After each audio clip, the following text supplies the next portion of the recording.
The room exists. I've seen it with my own eyes. And I wish to God I hadn't. You think you know the Brooklyn Bridge. You've walked across it, taken selfies with the Manhattan skyline behind you, maybe even proposed to someone on those wooden planks while tourists pushed past you. But what you don't know, what almost nobody knows, is that deep inside the stone anchorage on the Brooklyn side, there's a room that's been sealed since 1957. A room filled with things that the city never wanted found. Things that prove the bridge has been collecting souls since the day it opened in 1883. My name is Elias Brennan, and I'm 31 years old. I work for the New York City Department of Transportation as a structural engineer, which means I spend my days inspecting bridges, tunnels, and viaducts that most people never think about until something goes wrong. It's not glamorous work, but it's stable. And after growing up in foster care in the Bronx, stability matters to me. I'm the guy who checks for cracks in concrete, rust on steel cables, anything that might cause a catastrophe. I'm supposed to keep people safe. But I didn't keep Vanessa safe. And that's how this whole nightmare started. 3 weeks ago, my girlfriend, Vanessa Chen, was one of 4 people who jumped off the Brooklyn Bridge within a 72-hour period. 4 jumpers in 3 days. The media barely reported on this incident because people jumping off the bridge are not considered newsworthy in New York City as long as they don't disrupt traffic. Vanessa was 28 years old, a pediatric nurse at Mount Sinai, and the most naive person I knew. She volunteered at soup kitchens on weekends, sent part of her salary to her family in Queens, and cried hysterically at ads featuring sad puppies. She had no history of depression. No mental health issues. No warning signs. On Thursday morning, she gave me a goodbye kiss, told me she loved me, and went to work. On Thursday evening, at exactly 6:47 p.m., she jumped over the railing in the middle of the Brooklyn Bridge and let go. The police ruled it a suicide. A clear-cut case. They said those who commit suicide often hide their intentions from their loved ones. They gave me brochures about grief counseling and support groups. They were kind but firm. There was no suspicion. Just another tragic statistic. But they were wrong. The night after Vanessa died, I couldn't sleep. I lay in our apartment in Williamsburg, staring at the ceiling, trying to understand how I'd missed the signs, trying to figure out what I could have done differently. Around 3 a.m, my phone buzzed with an email notification. The sender was listed as V. Chen, Vanessa's email address. My hands were shaking so badly I almost dropped the phone. The email had no subject line. The message was just 4 words. Find the anchorage room. I stared at those words for 10 minutes, my heart hammering against my ribs. It couldn't be real. Someone was playing a sick joke. Except nobody knew about Vanessa's death except immediate family and close friends. The obituary hadn't even been posted yet. And Vanessa's phone and laptop were with the police as part of their investigation. I tried to reply to the email, but it bounced back. User unknown. The address didn't exist anymore, or maybe it never had. I checked the metadata, but everything was stripped, no IP address, no routing information. Nothing. Find the anchorage room. I'm an engineer. I know the Brooklyn Bridge better than most people know their own homes. I'd done structural assessments of the anchorages multiple times, those massive stone towers on each end that anchor the cables. They're hollow inside, filled with storage vaults and maintenance spaces. During Prohibition, bootleggers even stored wine in them. But I'd never heard of any special room. No sealed chamber, no secret space, unless my department had kept it from me, unless there was something they didn't want structural engineers to find. I spent the next 2 days going through every blueprint, every historical document, Every maintenance record I could access about the Brooklyn Bridge, the city archives, the transit authority files, everything. And I found something. A discrepancy in the 1957 renovation plans for the Brooklyn anchorage. The architectural drawings showed a section of the interior that was labeled indefinite storage, restricted access. But in the final construction reports, that section wasn't mentioned at all. It was like someone had deliberately erased it from the record. I cross-referenced with older maps from the 1930s and found that same space marked as Vault 7B. But after 1957, Vault 7B disappeared from every official document. Someone had sealed it up, and someone had made sure nobody would go looking for it. The third night after Vanessa's death, I received another email from her address. This one contained an attachment. A grainy black and white photograph that looked like it had been taken in the 1950s. The photo, a group of men in work clothes stood in front of a brick wall inside what appeared to be a construction site. They held tools, mortar, and cement in their hands. They were building the wall. They were sealing something off. But that wasn't what was disturbing. What was disturbing was what could be seen behind them in the darkness, over their shoulders. Horrible shapes hanging from the ceiling, at least a dozen of them. They swayed slightly, as if suspended by ropes. They resembled corpses. This email message was longer. They never fell into the water. They're still here. We're all still here. Find us, Elias. Please, I don't believe in ghosts. I believe in physics, mathematics, and structural integrity. But I also believe something very wrong happened on the Brooklyn Bridge, and that somehow it took Vanessa. And if there was any chance a part of her was still there, trapped somehow, I needed to know. So I did something incredibly stupid. I decided to break into the Brooklyn anchorage and find Vault 7B. Getting access wasn't hard. I had a city ID and keys to most maintenance areas. The hard part was going alone, at night, without telling anyone where I was going. But I couldn't involve anyone else. If I was wrong, if this was all just grief-induced delusion, I'd lose my job and probably get arrested for trespassing. And if I was right, I didn't know what that would mean. I chose a Tuesday night because that's when they do track maintenance on the nearby subway lines, and the noise would cover any sounds I made. I parked on Adams Street and walked to the anchorage entrance at midnight, carrying a flashlight, a pry bar, and a hammer.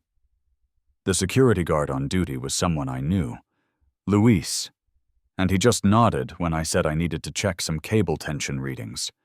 The Brooklyn anchorage is massive, a stone pyramid that could hold a cathedral inside it. The entrance leads to a maze of brick corridors and vaulted chambers, most of them filled with maintenance equipment and old storage. I'd been inside dozens of times for inspections, but never at night, and never alone. My footsteps echoed off the brick walls, and somewhere in the darkness, water was dripping with a steady rhythm that sounded almost like a heartbeat. I had the 1930s map on my phone, and I followed it toward where Vault 7B should be. Down 2 levels, through a corridor lined with rusted pipes, past a chamber that still smelled faintly of wine from its bootlegger days. The temperature dropped as I went deeper, and my breath came out in clouds. Then I found it. The wall that shouldn't exist. It was in a corner of the anchorage that I'd never had reason to inspect before, tucked away behind some electrical panels. Newer bricks, different mortar, clearly constructed decades after the rest of the structure. And in the center, at floor level, was a vent. A small grated opening, maybe 6 inches square. I knelt down and shined my flashlight through the vent. The beam disappeared into darkness, but I could sense the space beyond was large. And I could smell something. Not decay exactly, but age. Old air that hadn't circulated in decades. And something else. Something chemical and sweet that made my stomach turn. "Vanessa," I whispered, feeling ridiculous. "Are you in there?" For a moment, nothing. Just the sound of water dripping and the distant rumble of the subway. Then I heard it. A voice. Faint and far away, like it was coming from the end of a very long tunnel. "Elias." My heart stopped. That was Vanessa's voice. I knew it was. But it sounded wrong, hollow, like an echo of an echo. "Vanessa." I pressed my face against the vent. "How are you in there? What happened to you?" The bridge. Her voice was clearer now, but still distant. It called to me. I couldn't resist. None of us could. We thought we were jumping into the water, but we never hit. We fell somewhere else. Into here. Into the room where all the others are. What others? Everyone who jumped. Everyone since 1883. We're all here, Elias. Hundreds of us. We can't leave. The bridge won't let us. It needs us. Feeds on us. Our fear, our despair, our final moments. That's what keeps it standing. That's what's always kept it standing. I backed away from the vent, my mind refusing to process what I was hearing. This wasn't possible. People don't vanish into walls. Bridges don't feed on souls. But Vanessa was dead, and her body had never been recovered. And now her voice was coming from inside a sealed room that wasn't supposed to exist. "I'm getting you out," I said, grabbing the pry bar. "Just hold on." "No!" Her voice rose to a scream. "Don't open it. If you open it, we all come out. And we're not who we were anymore. The bridge changed us, made us part of it. We're its foundation now, its support. If we leave, if the room is opened..." She didn't finish. Because at that moment I heard footsteps behind me. Someone else was in the anchorage. Multiple someones, their feet moving. In perfect synchronization on the brick floor. Getting closer.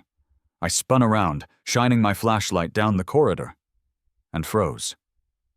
They were standing there in a line. 5 people, all wearing the same expression of blank emptiness. I recognized 3 of them from the news reports. The other 3 jumpers from that week. They should have been dead. Their bodies should have been in the morgue or the river. But they were here, standing in the anchorage, staring at me with eyes that didn't blink. "You shouldn't have come looking," one of them said. A man in his 50s wearing a business suit that was soaking wet. "You should have let her go.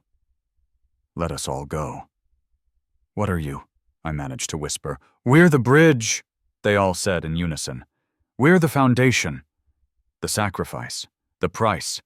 And now you've found us, Elias Brennan, which means you have a choice to make." The man in the suit stepped closer. "You can leave. Walk away.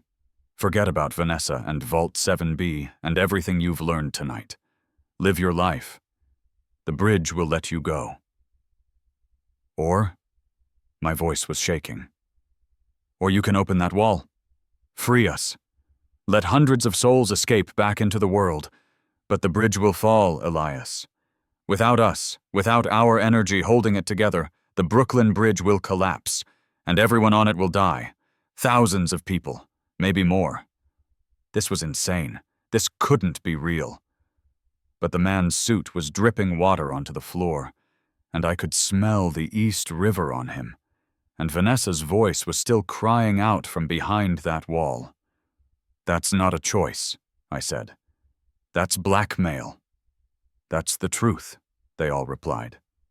"The bridge has always demanded sacrifice. Did you think it was an accident that so many people jump from it? The bridge calls to them, whispers to them, promises them peace, and when they jump, they feed it. Keep it strong, keep it standing." Behind me, I heard Vanessa's voice again. But now it was different.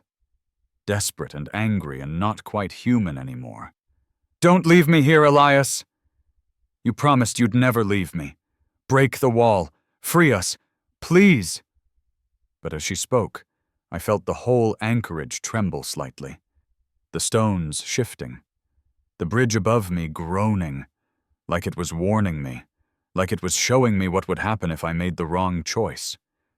I looked at the 5 figures blocking my path, then at the wall behind me, then back at the figures.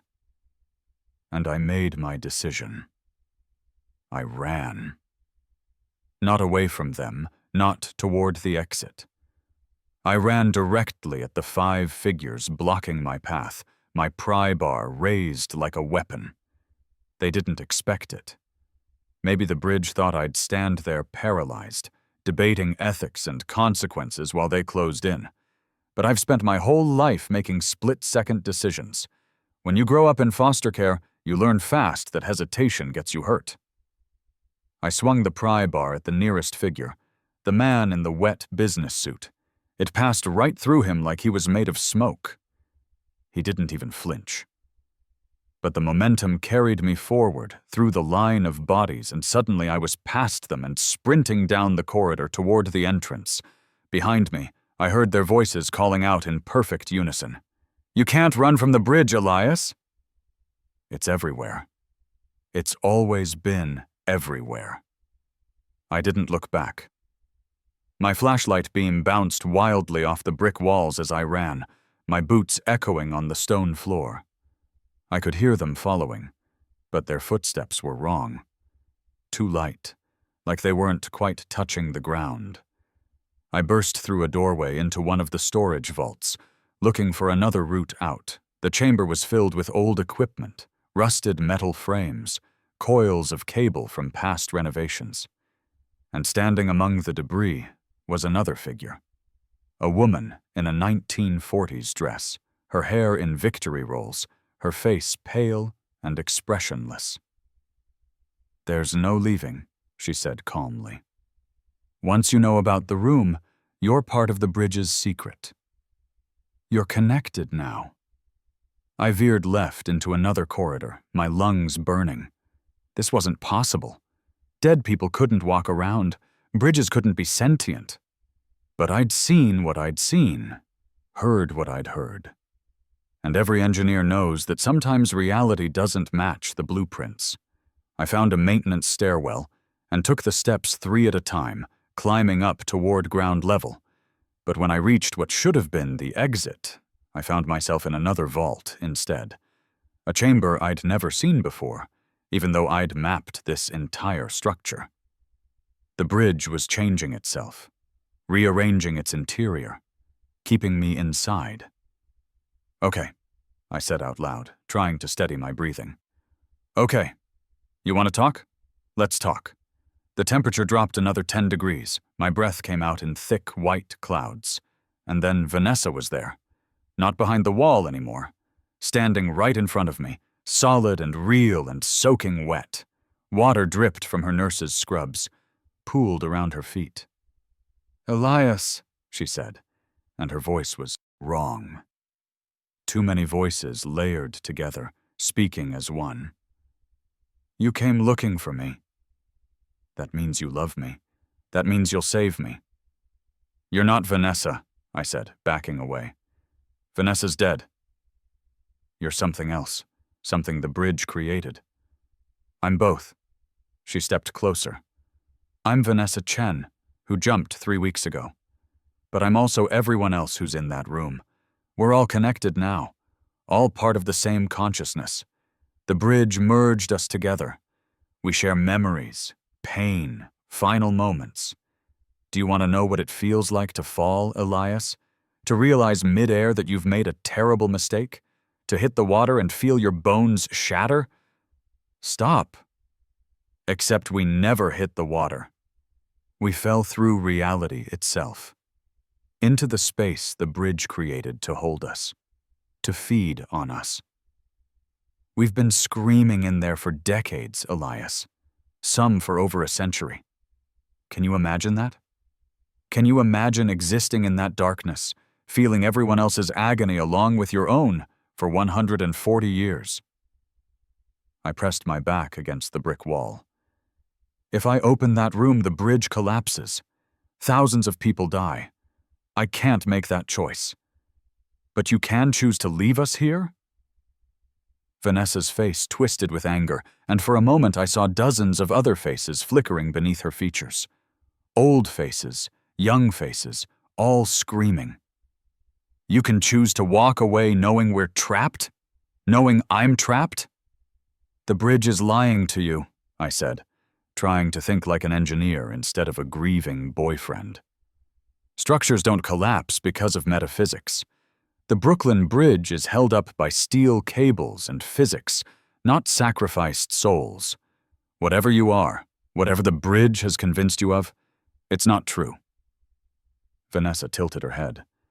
Then why did they seal the room in 1957? What were they afraid of? That was a good question.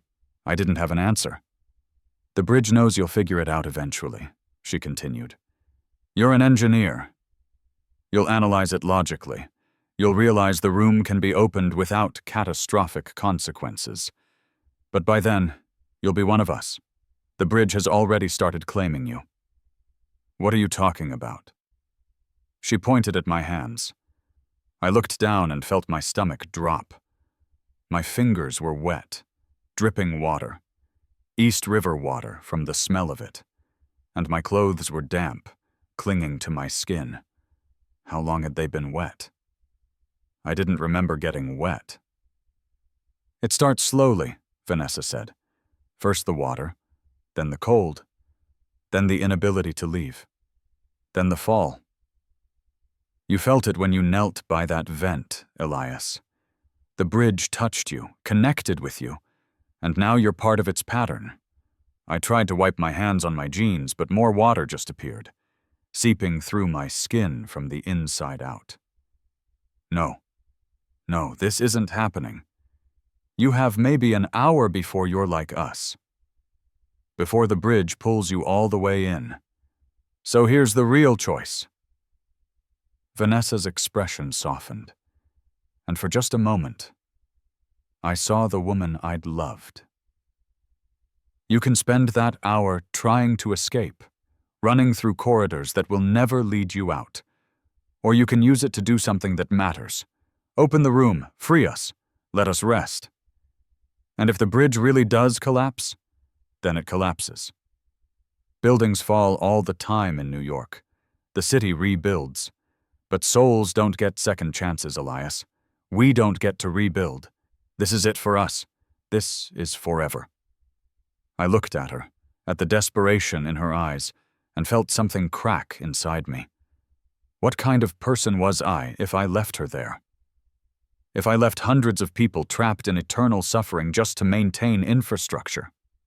But what kind of person was I if I killed thousands to save people who were already dead? There has to be another way, I said. There isn't. Then I'll find one. I'm an engineer. That's what we do. We find solutions to impossible problems. Vanessa laughed. But it wasn't her laugh. It was the sound of hundreds of people laughing bitterly in unison. The bridge has been standing for 140 years. You think you're the first person who's tried to find a solution? You think you're the first person who's discovered the room? That stopped me. What? They've always known, Elias. Every generation of city engineers, transit workers, bridge inspectors, they all eventually figure it out, and they all make the same choice you're trying to avoid. They leave us here, because the alternative is too terrible to consider. You're saying my department knows? Your department. The city. The mayor's office. Everyone who needs to know. Why do you think they sealed the room in 1957?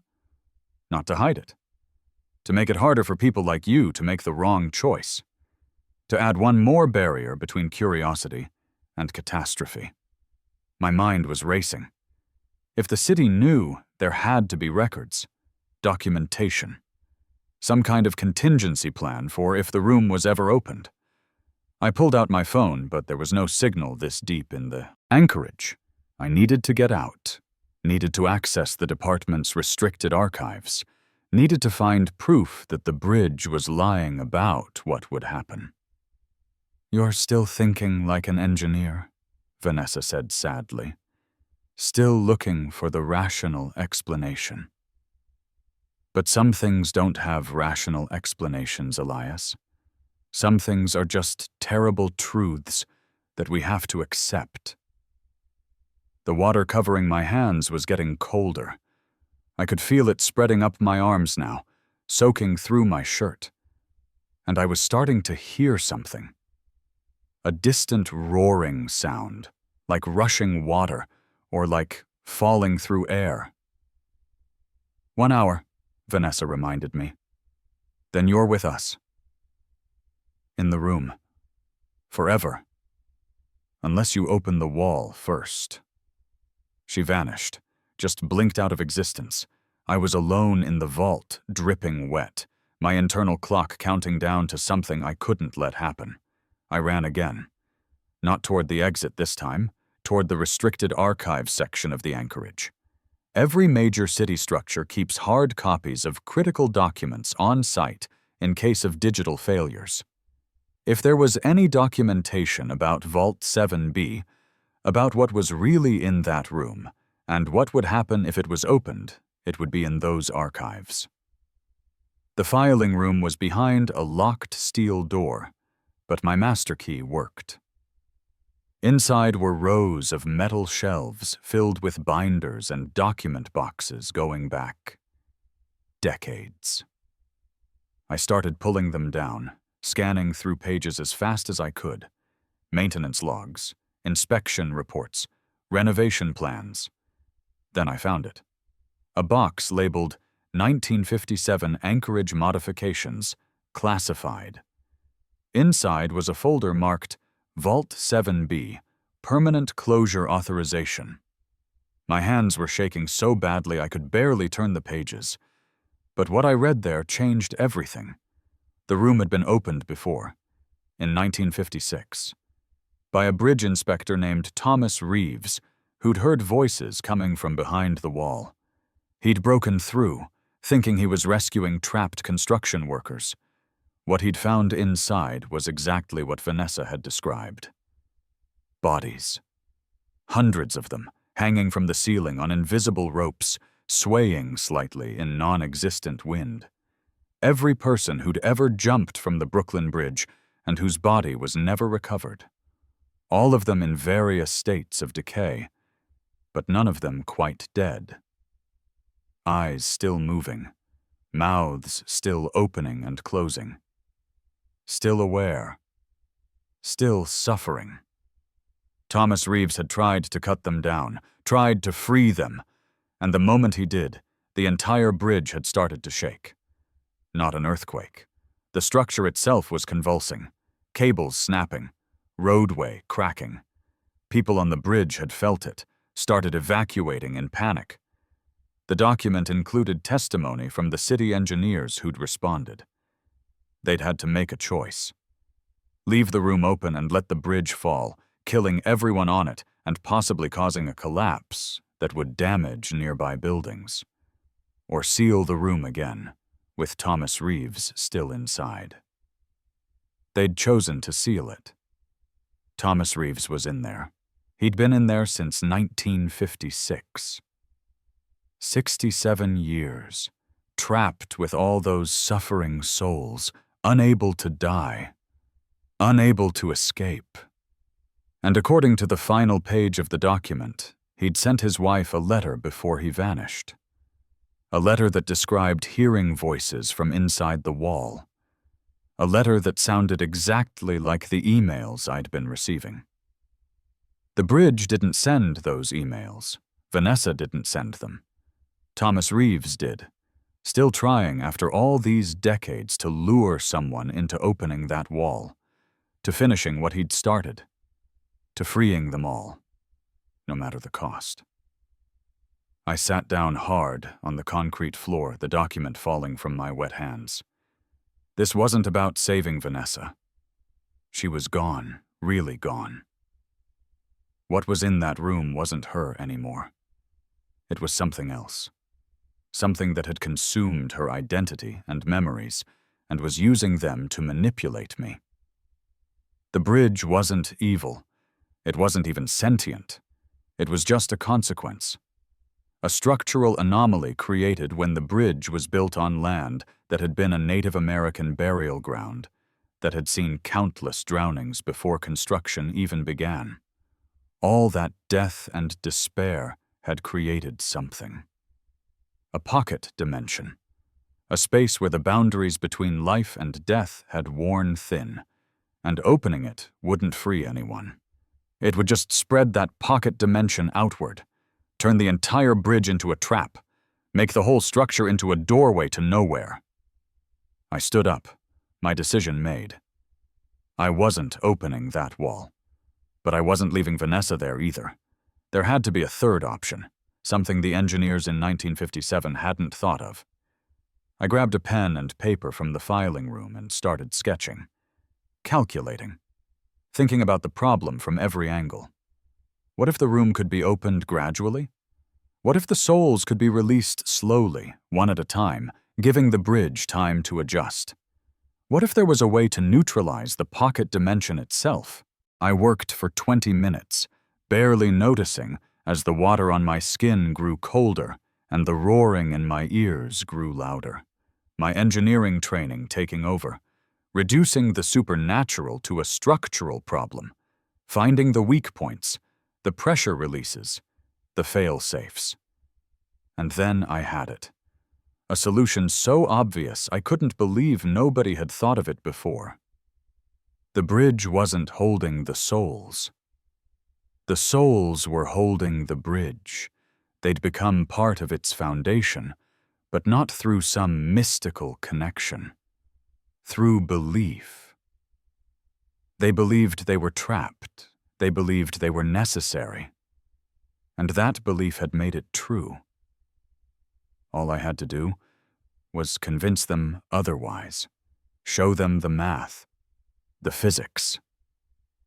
Prove that they were suffering for nothing, that the bridge would stand without them. I gathered up every structural document I could find, load calculations, stress analyses, proof that the Brooklyn Bridge was over-engineered, designed to handle far more weight than it currently carried. Proof that it had survived for 140 years, not because of sacrificed souls, but because of brilliant 19th century engineering. Then I went back to Vault 7B, back to that sealed wall with the small vent, and I started talking. I talked for 30 minutes straight, explaining the physics of suspension bridges, showing them the calculations through the vent, proving mathematically that their presence wasn't holding anything up, that they were trapped not by necessity but by a lie the pocket dimension had told them. At first, nothing happened, but gradually I heard other voices joining Vanessa's, confused, questioning. Thomas Reeves's voice, older and weaker, asking if I was sure, asking if they could really leave. "The bridge will stand," I said firmly. "I promise you. It was built to last centuries. Your suffering isn't keeping anyone safe. It never was. The temperature in the anchorage suddenly spiked, not warming up, getting colder, so cold my breath crystallized in the air, and I realized the pocket dimension was fighting back. It didn't want to lose its prisoners. But I kept talking, kept explaining. And slowly, one by one, the voices in the room started to change, the despair fading, the fear loosening its grip. "We can leave." Vanessa's voice, clearer now, more like herself. "We can really leave?" "You can rest," I told her. "You can let go. The bridge doesn't need you. It never did." A crack appeared in the sealed wall. Not large, just a hairline fracture. But through it, I saw light. Not the light from my flashlight. Something else. something that looked like dawn breaking. And then the voices were gone. All of them. The room behind the wall was empty. I could feel it. They'd finally let go, finally found their way out of the trap. The bridge above me groaned, shuddered once, and then settled. It was still standing. I looked down at my hands. They were dry. The water had evaporated. I checked my phone. 53 minutes had passed since Vanessa had given me her ultimatum. I'd beaten the deadline with 7 minutes to spare. I called Luis, told him I was done with my inspection, and walked out of the anchorage on legs that barely supported my weight. The Brooklyn Bridge was still there when I emerged into the pre-dawn light. Still carrying cars and pedestrians. Still connecting Brooklyn to Manhattan like it had for 140 years. But Vault 7B was finally empty. The souls finally at rest. Or so I thought. That was 2 weeks ago. 14 days since I convinced the souls in Vault 7B to let go and move on. 14 days since the Brooklyn Bridge should have become just another bridge to me. A structure of steel and stone with no supernatural properties. But it didn't work out that way. 3 days after that night, another person jumped from the Brooklyn Bridge. A teenager named Marcus Liu. His body was recovered from the East River within an hour. Actual recovery this time, not a disappearance. The medical examiner confirmed drowning. Normal death. Normal tragedy. I should have felt relieved. The pattern was broken. The bridge was no longer collecting souls. But instead I felt uneasy. Because if the souls were really gone, really at rest, why did I keep seeing Vanessa? Not at the bridge, at home, in our apartment that I still couldn't bring myself to pack up or leave. I'd wake up at 3 in the morning and see her standing by the window, looking out at the city. When I'd call her name, she'd turn and smile that sad smile she'd worn in the anchorage.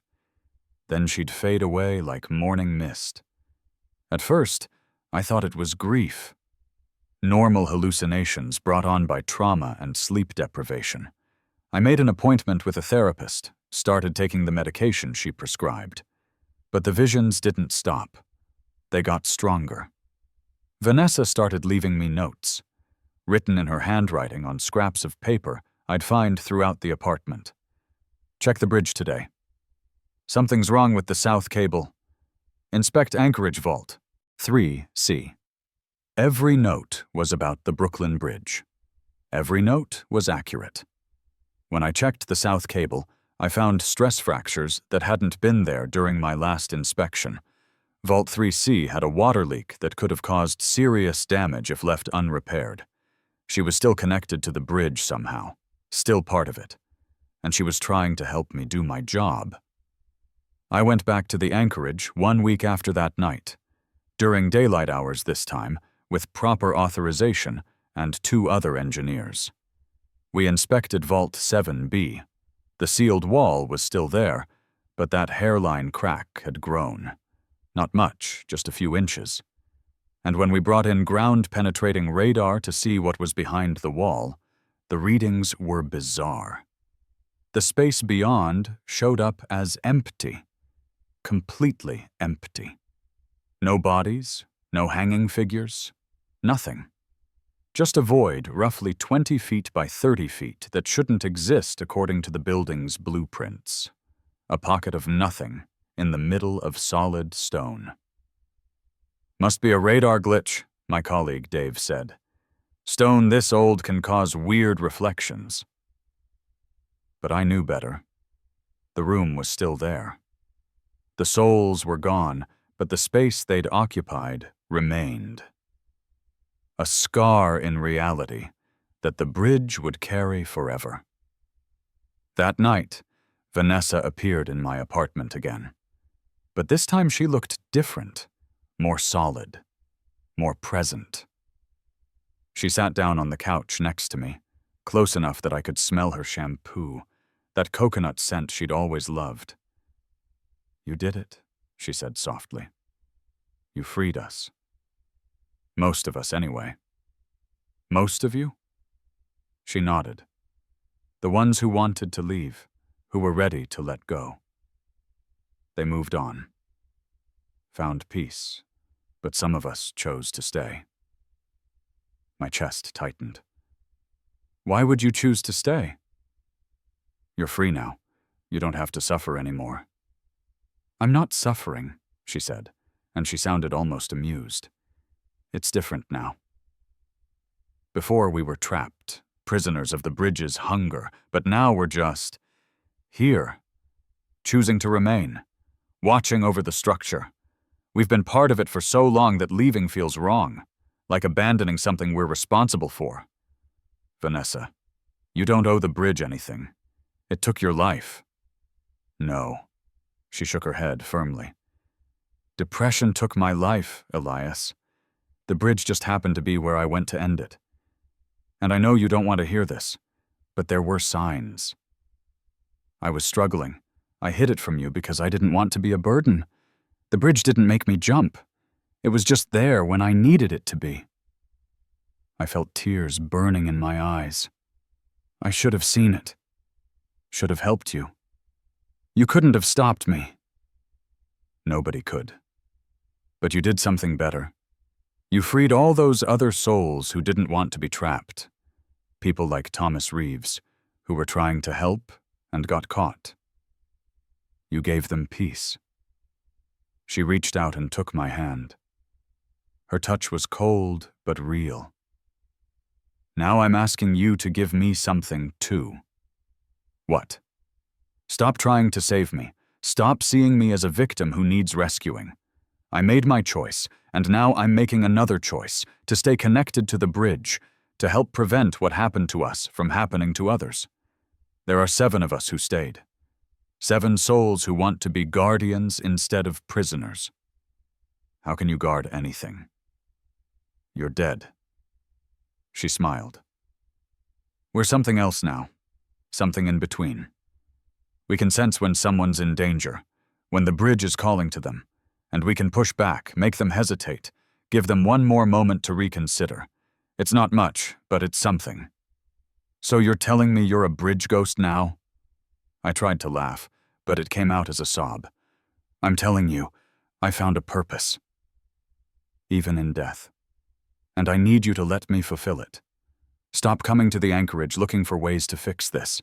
Stop trying to find a way to bring me back, or banish me, or whatever you're planning. Just let me be what I am now." I pulled my hand away from hers. "I can't accept that. I can't just move on knowing you're trapped in some liminal state. I'm not trapped. That's the whole point. I'm choosing this, and you need to respect that choice the way you respected my first choice, even if you don't understand it." She stood up, and I knew she was about to leave, about to fade back into whatever existence she had now. I wanted to grab her, hold her, keep her here. But I'd learned enough about the supernatural to know that wouldn't work. "Will I see you again?" I asked. "Every time you cross the bridge," she said. "Every time you do an inspection. I'll be there, even if you can't see me, taking care of the structure. Taking care of you." She paused at the window. "And Elias? Thank you for not opening the wall, for finding another way. You saved so many people that day, on both sides of the equation." Then she was gone, and I was alone in our apartment with the echo of her words. I tried to move on. I really did. I went to therapy twice a week. I started dating again, though it felt wrong, and I never made it past a second date with anyone. I threw myself into work, inspecting every bridge and tunnel in the city with obsessive thoroughness. My supervisor actually pulled me aside to ask if I was okay, if I needed time off. But I couldn't take time off. Because every few days, I'd find another note from Vanessa, another warning about structural issues I needed to check.